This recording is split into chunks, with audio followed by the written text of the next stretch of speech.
எங்க பிள்ளைகளுக்கு ஆயிரக்கணக்கான ஜெப குறிப்புகள் உண்டு.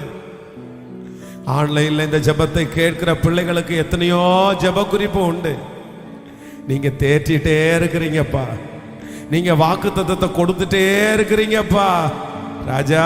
வெகு சீக்கிரத்துல ஒவ்வொரு பிள்ளைகளையும் சாட்சிகளாய் நிறுத்த போகிறதற்காக, அவர்கள் சாட்சி சொல்ல போகிறதற்காக ஆண்டவர் அந்த பெரிய இரக்கத்தை எங்களுக்கு கட்டளையிடுகிறதற்காக நன்றி.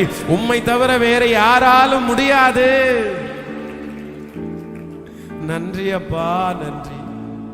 உங்க திரு சமூகத்திலே முழுவதுமாக எங்களை தாழ்த்தி எங்களை வெறுமையாக்குறோம். நீர் எங்களை நடத்துவீராக.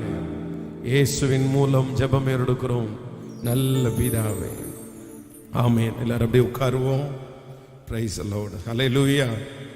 கரங்களை உயர்த்தி ஒரு ஹல்லேலூயா சொல்லலாம். இந்த 11வது நாள் இரக்கம் செய்யும் வரை உண்மையே இந்த கூட்டத்திலே ஆண்டவரை ஆராதிக்கும்படியாக, கர்த்தருடைய வார்த்தையை கேட்கும்படியாக வந்திருக்கிற உங்கள் அனைவரையும் நான் வாழ்த்தி வரவேற்கிறேன்.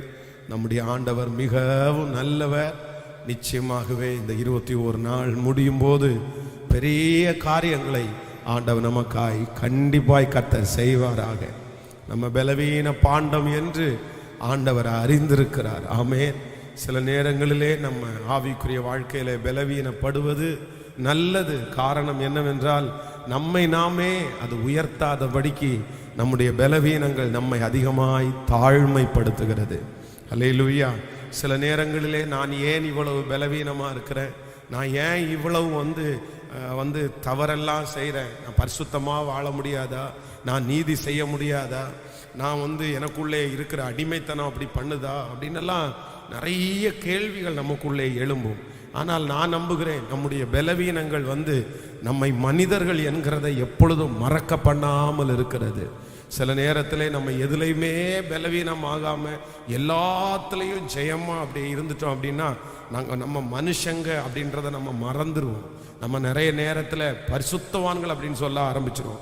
இன்னும் சில நேரங்களில் நம்ம அவ்வளோதான், நம்ம கடவுளை மாதிரி ஆயிட்டோம் நான் அப்படின்னு சொல்லுவோம்.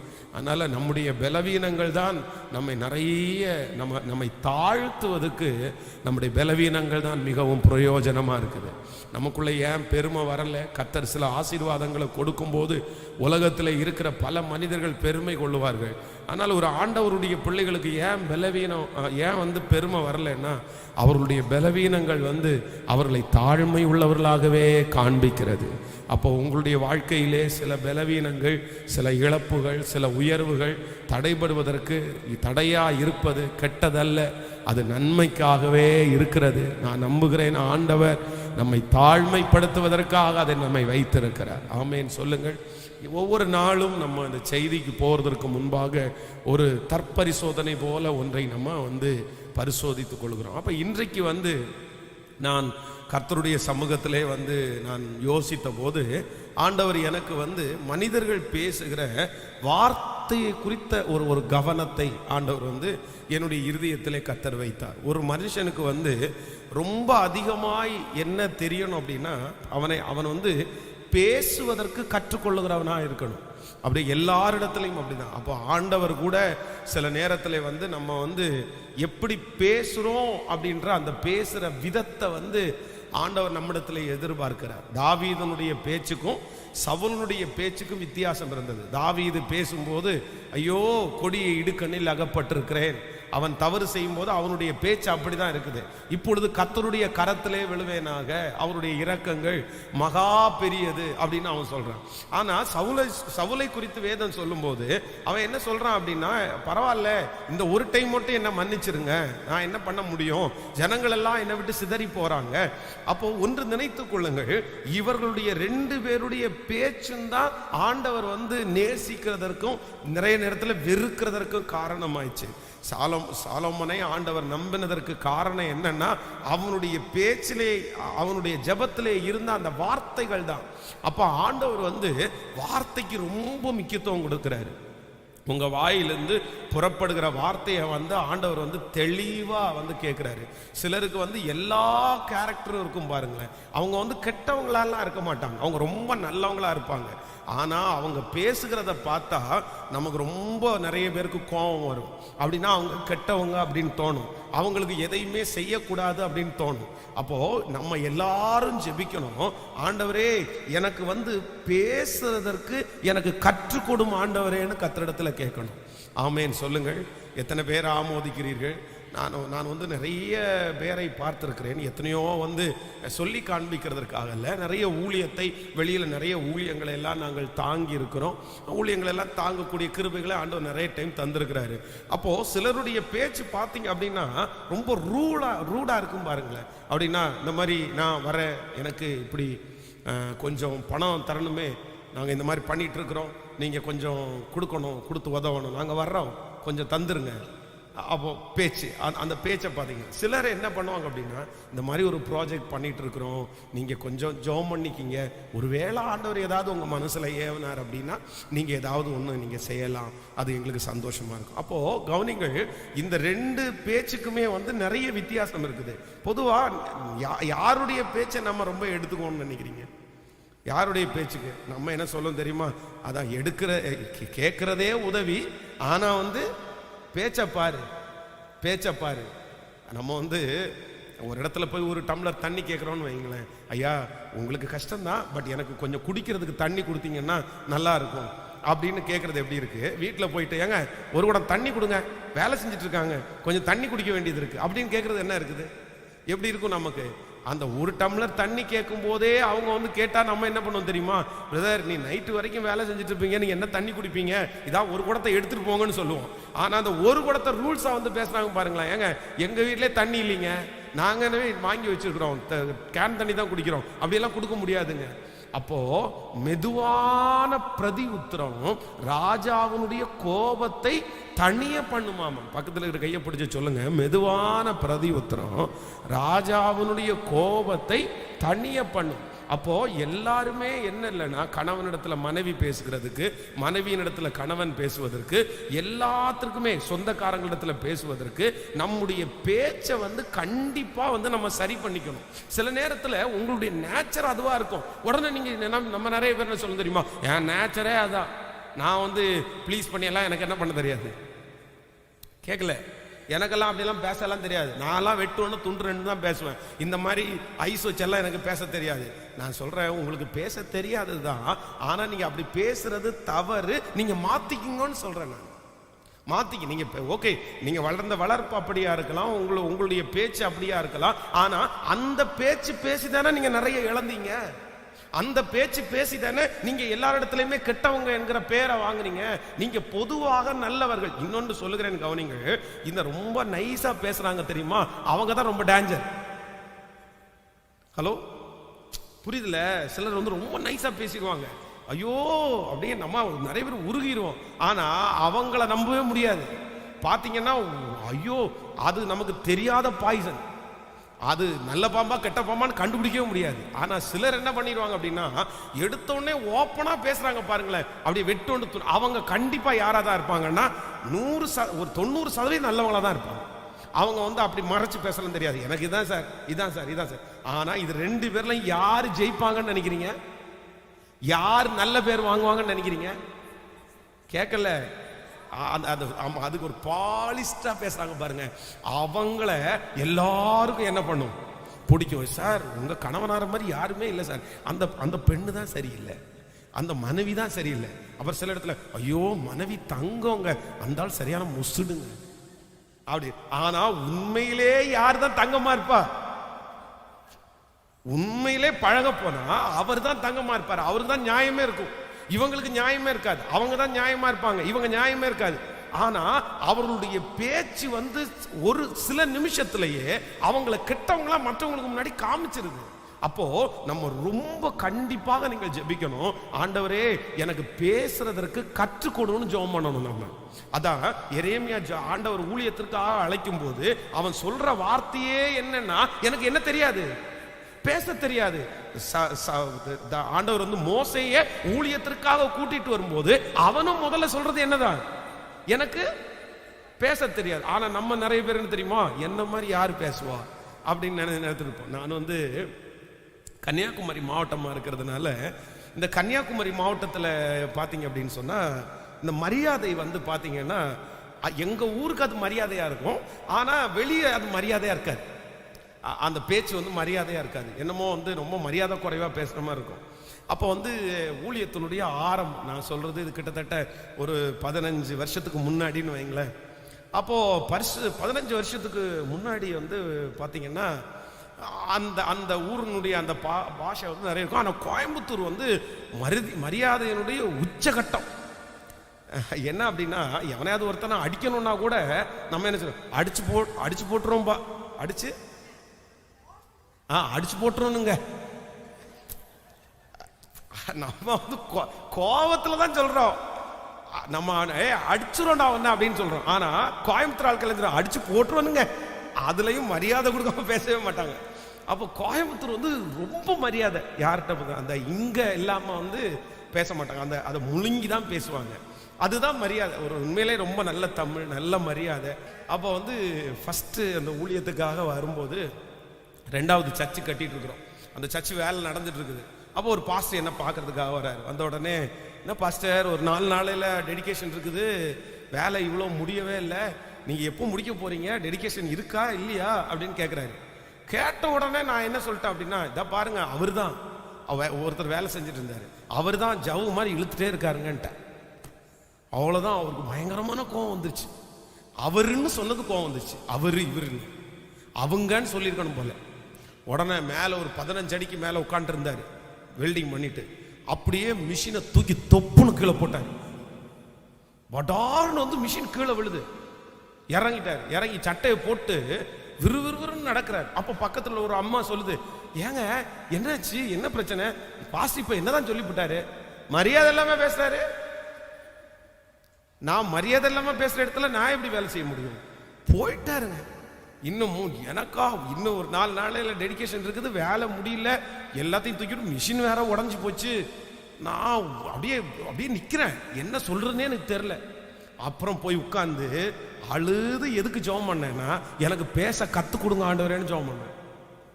உண்மையில் அப்படிதான், ஆண்டவரே எனக்கு பேச தெரிலப்பா, பாருங்க ஆண்டவரே, அவர் கோவப்படுற மாதிரி நான் பேசிட்டேன், எப்படி என் பாஷை இப்படி வந்து ஆயிடுச்சுன்னு தெரில, எனக்கு தயவு செய்து இந்த பாஷையை மாற்றுங்க ஆண்டவரே. எனக்கு நிறைய பேர் பார்த்தீங்கன்னா சந்தோஷமா பேசுவாங்க, திருநெல்வேலி பாஷை, அவங்கவுங்க ஊர் பாஷை எப்படி பேசுவாங்க கேட்கல, ரொம்ப சந்தோஷமா பேசுவாங்க, என்னமோ அவங்க ஊர்ல பேசுற பேச்சுக்கு வந்து பெரிய ரிவார்டு கொடுக்குற மாதிரி பேசுவாங்க. ஆனா மரியாதைக்காக பேசுறது தவறல்ல, ஆனா மரியாதை குறைவான அந்த வார்த்தைகளை வந்து நம்ம ஒரு நாளும் நம்முடைய வாயிலிருந்து என்ன பண்ணக்கூடாதுன்னா பேசக்கூடாது. நீங்க பேசுறதுக்கு தயவு செய்து கற்றுக் கொடுங்க. ஒரு மேனேஜர்கிட்ட அப்படிதான் பேசுறேன், இல்லை நான் வந்து வெளிச்சம், நான் வந்து ஸ்ட்ரெயிட் ஃபார்வேர்டு, நான் அப்படி இப்படின்னு பெருமை அடிச்சுட்டு இருந்தீங்கன்னா நான் சொல்றேன், நீங்க நிறைய காயப்படுவீங்க, நீங்க ரொம்ப காயப்படுவீங்க. நீங்க பேச தெரியாதவர்களா இருந்தால் ஒன்றும் செய்யாத காரியத்திற்கும் நீங்க ரொம்ப பாதிக்கப்படுவீங்க. அதனால இன்றைக்கு இந்த 11வது நாள் எல்லாரும் என்ன ஜெபிக்கிறோம்னா, ஆண்டவரே எனக்கு என்ன கற்றுக் கொடுங்க அப்படின்னா, பேசுறதற்கு எனக்கு கற்றுக் கொடுப்பீராக. ஆமென் சொல்லுங்கள். கேட்கலாமா எல்லாரும் ஆண்டவரிடத்துல? கணவனிடத்துல எப்படி பேசணும்னு கேட்கல, தெரியணும். மனைவியினிடத்துல எப்படி பேசணும்னு கேட்கல, மனைவியினிடத்துல பேசுறதுக்குன்னு ஒரு கிருபை வாங்கணும். கண்டிப்பா விளையாட்டு நினைச்சிருக்காதீங்க. அப்படியே நான்லாம் நிறைய ஜெபம் பண்ணி இருக்கிறேன், ஆண்டவரே மனைவியினிடத்துல பேசுறதுக்கு ஒரு கிருபை தாங்க. ஏன்னா நம்ம எங்கேயோ உட்காந்துருப்போம், நம்முடைய யோசனை நம்முடைய தரிசனம் எல்லாம் ரொம்ப பெருசா வித்தியாசமா இருக்கும். அவங்க இந்த குண்டு சட்டியில சின்ன ஒரு சட்டிக்குள்ள இருப்பாங்க, நம்ம மைண்ட் அந்த சட்டிக்குள்ள வரவே வராது. ஏன்னா அவங்க மூளை எப்படி, அவங்க ஒண்ணுமே இருக்காது. அவங்களுக்கு இன்னைக்கு மத்தியான சாப்பாடு தான் உங்களுக்கு பிரச்சனை, எங்களுக்கு அங்க பிரச்சனை இருக்கும், வேற மாதிரி பிரச்சனை இருக்கும். அப்போ அந்த நேரத்துல மனைவியின் இடத்துல சரியா பேசல அப்படின்னா அவ்வளவுதான், முடிஞ்சிருச்சு. அதுக்கப்புறம் வந்து கஷ்டமா இருக்கும். அதனால மனைவியின் இடத்துல பேசுவதற்கு இன்னைக்கு ஒரு நபரை வந்து ஒரு கம்பெனியில் சந்திக்க போனேன். அப்போ வந்து அவர் வந்து அவருடைய மேனேஜர் வந்து ஒரு பெரிய ப்ராஜெக்ட் அவர் கையில் கொடுத்துருக்கிறாரு. அப்போ அவர் சொல்லும்போது சொன்னார், அந்த ஓனர் வந்து பெரிய கோடீஸ்வரர், அவர் வந்து வரும்போதே அவர் கணிச்சு வராம, ஓனர் வந்து கோபமாக வர்றாரா அவர் வந்து சந்தோஷமா வராரான்னு பார்த்த உடனே தெரிஞ்சிடும். ஏன் எப்படி அப்படின்னு கேட்டோன்னு அவர் சொல்றாரு, அவர் கேட்ல இருந்து இப்படியே சுத்திட்டு வந்தாருன்னா கோபமா வர்றாருன்னு அர்த்தம். அவர் பக்கத்துல போக மாட்டேன்.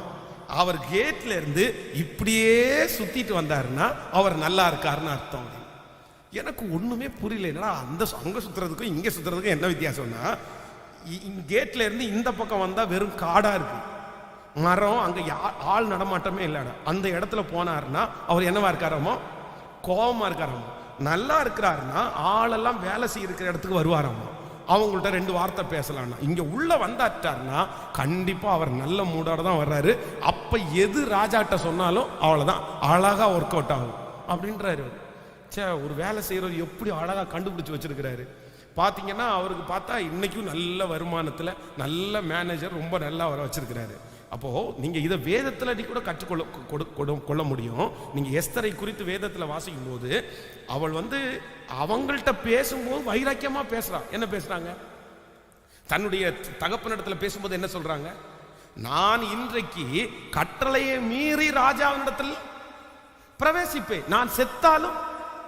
அங்க என்ன பேச்சு கேட்கல, அங்க என்ன பேச்சு? கெத்தான சவால் விட்ட பேச்சு. அப்பாவுக்கு என்ன பேச்சு தான் தேவை? அப்பா வந்து அந்த பிள்ளைய என்ன நினைச்சிட்டு இருக்காருன்னா கோலைன்னு நினைச்சிட்டு இருக்காரு. அவர் என்ன சொல்றாரு அப்படின்னா, இத பாரு, நீ ராஜ மேன்மை கிடைச்சதை நினைச்சு நீ சந்தோஷப்படாத. இந்த காலத்தில் நீ மௌனமா இருந்தால் யூதருக்கு சகாயமும் ரட்சிப்பும் வேறு ஒரு இடத்திலிருந்து வரும், நீயும் உன் தகப்பன் வீட்டாரும் அழிந்து போவீர்கள், நீ தான் கஷ்டப்படுவ. இந்த காரியத்தை செய்கிறதற்காக ஒருவேளை உனக்கு ராஜ மேன்மை கிடைத்திருக்கலாமே அப்படின்னு. அப்பாவுக்கு இப்ப தேவை என்னன்னா தைரியம் உள்ள பொண்ணு தான் தேவை. அப்போ அப்பாட்ட என்ன பேசுறாங்க அப்படின்னா, இதை பாருங்கப்பா, உங்க ரத்தம் தானே, நான் ஒன்னும் கோலைன்னு நினைக்காதீங்க. இவ்விதமாய் சட்டத்தை மீறி ராஜாவினிடத்திற்கு பிரவேசிப்பேன், நான் செத்தாலும் சாகுறேன். அப்பாவுக்கு எப்படி இருக்கும்? வந்துச்சுடா சிங்க குட்டி, இதான்டா என் புள்ள, என்னமோ நினைச்சிட்டு இருந்தேன், என்ன போ, இதான் எதிர்பார்க்கிறேன் அப்படின்னு. இது ராஜாட்ட போனா நடக்குமா? போ, இயேசுவின் நாமத்துல அந்த பக்கம் போ வந்துட்டா. ஆனா ராஜா இடத்துல போகும்போது அப்படி இல்லை. அவன் வந்து வெளியே அந்த முற்றத்துல நிற்கும் போது இப்ப ராஜா செங்கோலை காண்பிக்கிறாரு. சரி வாப்பா, நீ யாரா இருந்தாலும். உடனே எஸ்தர் சொன்ன அவன் சொன்னா, நீ ராஜ்யத்தினுடைய பாதியை கேட்டாலும் நான் உனக்கு தருவேன். நம்மளா இருந்தா என்ன பண்ணிடுவோம்? பா, அடிச்சுடா லக்கி, ராஜாவுடைய இறுதியை நம்ம பக்கமா திரும்பிருச்சு, போற்ற வேண்டியதான், ஒரே போடு. ஆமான் இருக்கான்ல, அவன் கழுத்தை எடுத்து கொடுத்துருங்கன்னு இருப்பான்.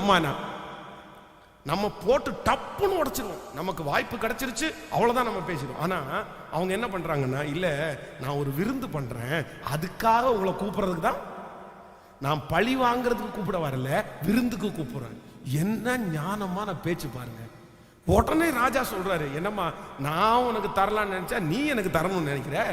சே, என்ன ஒரு பொண்ணு, அப்பாட்டையும் நல்ல பேர் வாங்கிட்டாங்க, கேட்கல, இப்ப ராஜாட்டையும் நல்ல பேர் வாங்கியாச்சு, அப்புறம் கத்தரிடத்துலயும் நல்ல பேர் வாங்கியாச்சு. ஆமேன்னு சொல்லுங்கள். அப்போ நம்முடைய பேச்சு ரொம்ப அவசியம்.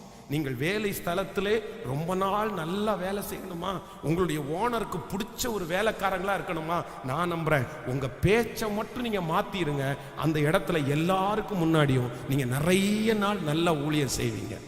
ஆமேன்னு சொல்லுங்கள்.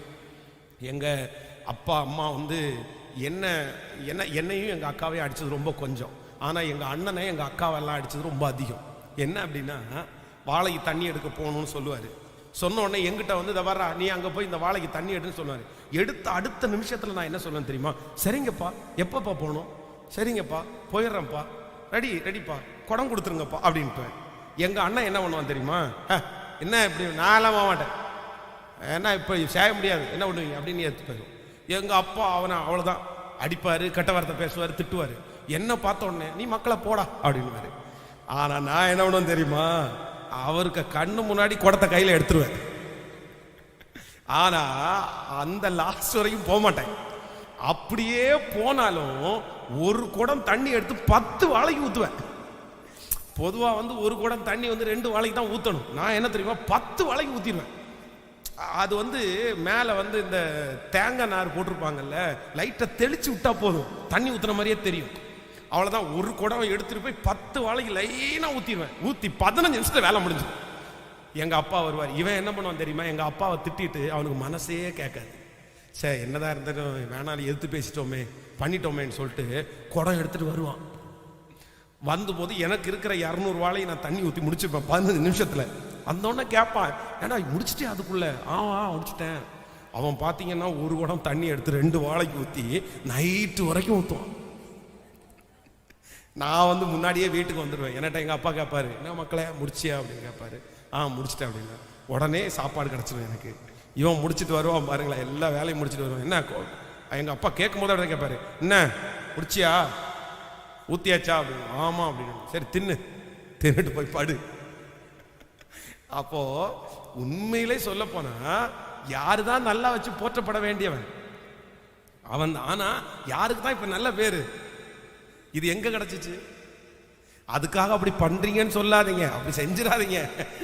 அதெல்லாம் அறியாமை உள்ள காலம்.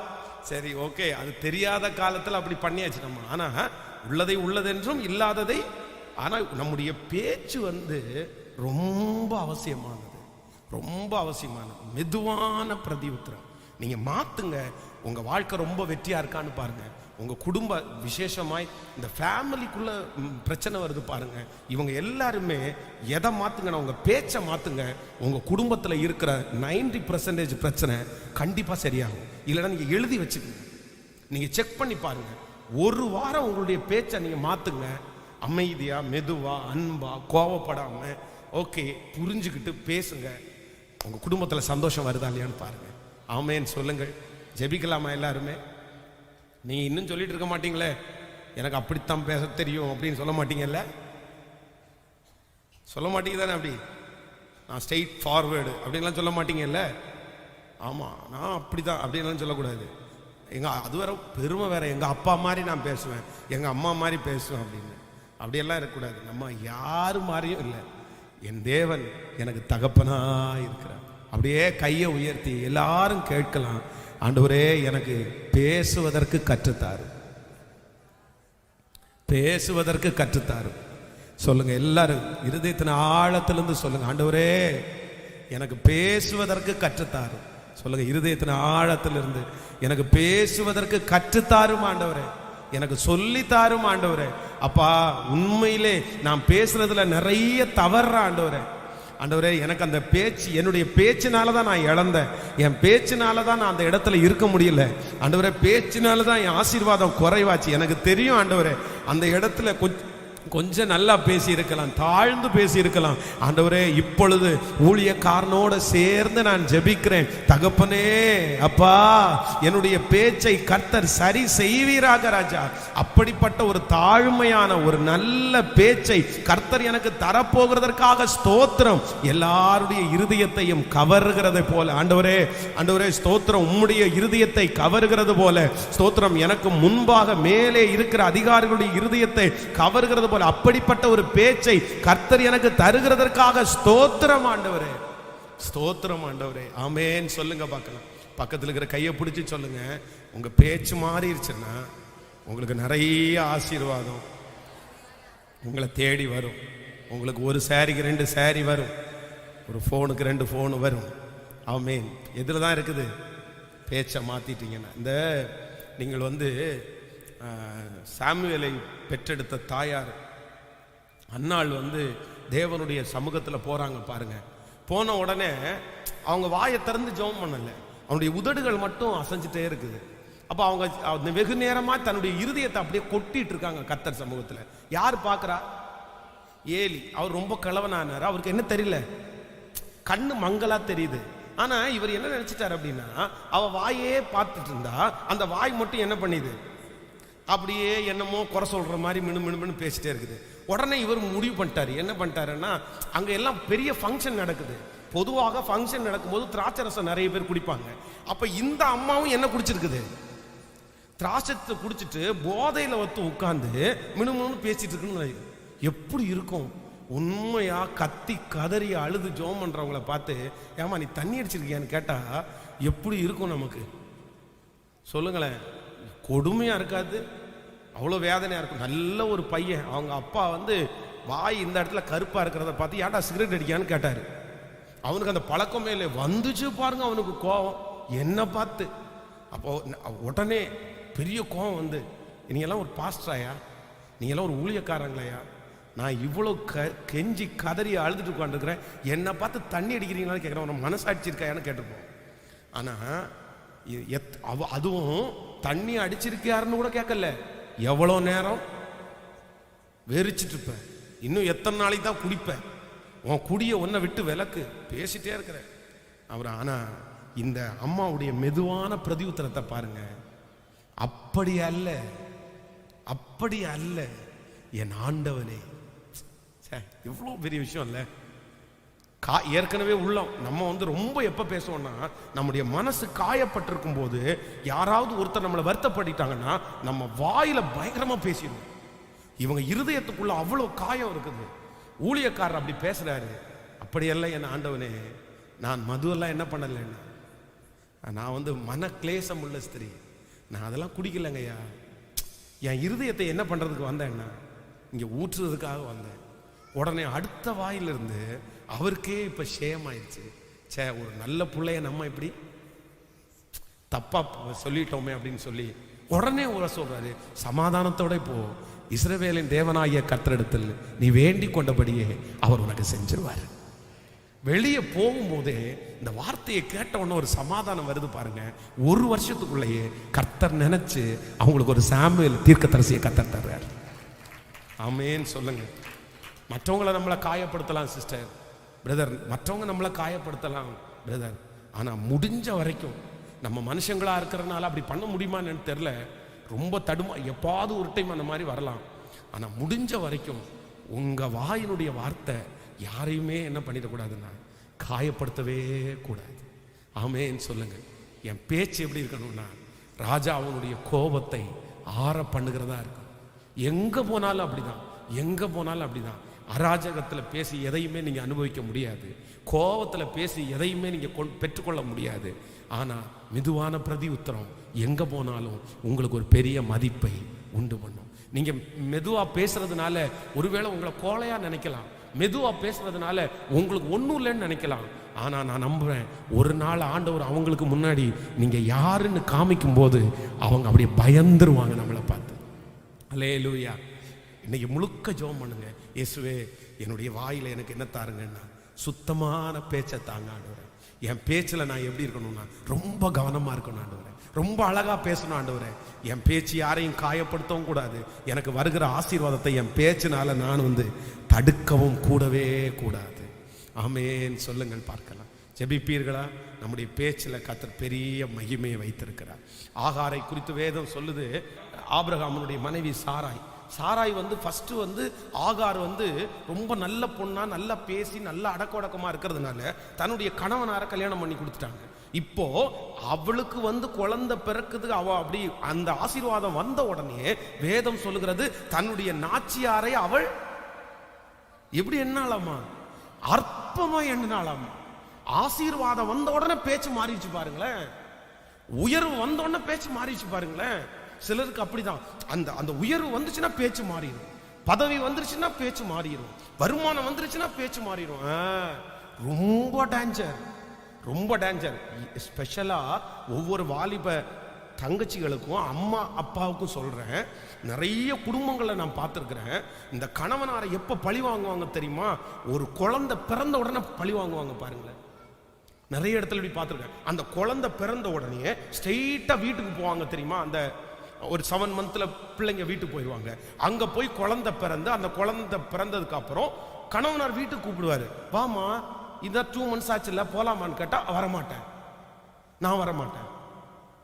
ஏன் வரமாட்டேன்னு கேட்டா, என்ன நீ அப்படி பண்ணுன, என்ன நீ இப்படி பண்ணிட்ட, என்னம்மா அதெல்லாம் போய் மனசுல வச்சிருக்கேன்னு கேட்டா, அதெல்லாம் எனக்கு காயமா இருக்குது, நான் வர முடியாது. எத்தனை குடும்பத்தை நான் அப்படி பார்த்தேன் தெரியுமா? ஒரு கொலை, அதுவும் ஒரு ஆம்பளை பிள்ளை பிறந்துச்சுன்னா, எனக்கு சிங்கக்குட்டி பிறந்தான், இனி இந்த புலிக்குட்டி தேவையில்லைன்ற மாதிரி. நிஜமாதான்.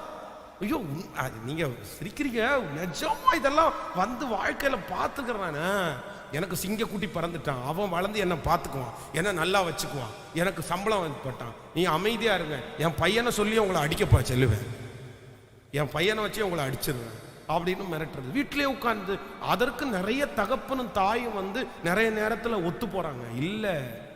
இல்ல ஒரு ஆசீர்வாதம் வந்த உடனே தயவு செய்து உங்களுடைய பேச்சை நீங்க மாத்திரவே கூடாது.